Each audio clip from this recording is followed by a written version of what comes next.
Безкоштовне тестування на COVID-19 на адмінмежі з Кримом. В Україні планують проводити безкоштовне тестування на коронавірусну інфекцію безпосередньо в медичних пунктах сервісних центрів на КПВВ, що знаходиться на адмінмежі з окупованим Кримом. Про це повідомила заступниця міністра з питань реінтеграції тимчасово окупованих територій України Інна Голованчук в інтерв'ю «Інтерфакс Україна». За її словами, тестування відбуватиметься на в'їзді на материкову Україну, але наразі ще невідомо, чи будуть тестувати всіх або ж тільки тих, хто матиме симптоми захворювання. Заступниця міністра сподівається, що така послуга запрацює до кінця року.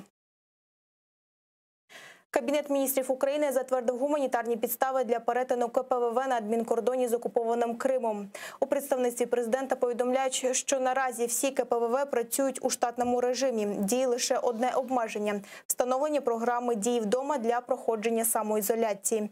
Ухвалені ж Кабміном гуманітарні підстави повинні спростити перетин адмінмежі у разі їх закриття. А наявність підстави перетину по можливості повинна бути документально підтверджена. У разі виникнення додаткових питань при перетині КПВВ необхідно звертатись до представництва президента України в Автономній Республіці Крим. Повний перелік підстав гуманітарного характеру можна побачити на екрані.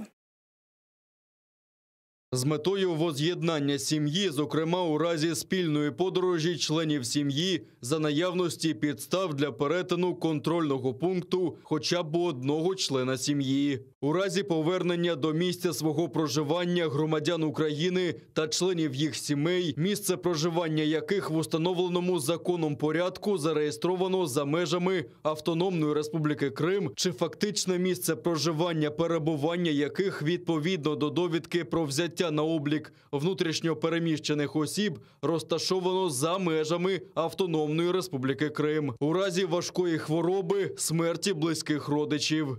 У разі необхідності забезпечення лікарськими засобами та виробами медичного призначення або проходження лікування за наявності тяжких або хронічних хвороб. У разі виїзду з тимчасово окупованої території України особа, яка має документи, що підтверджують право на постійне чи тимчасове проживання в іншій державі. Перетин контрольного пункту дитиною, яка не досягла 16-річного віку, в супроводі одного з батьків з метою оформлення дитині документів, що посвідчують особу та підтверджують громадянство України. Перетин контрольного пункту особами з метою відвідування закладу освіти для навчання за умови надання документів підтвердження. З метою забезпечення захисту національних інтересів або у зв'язку із виконанням міжнародних зобов'язань представниками іноземних дипломатичних представництв і консульських установ та представництв міжнародних організацій в Україні.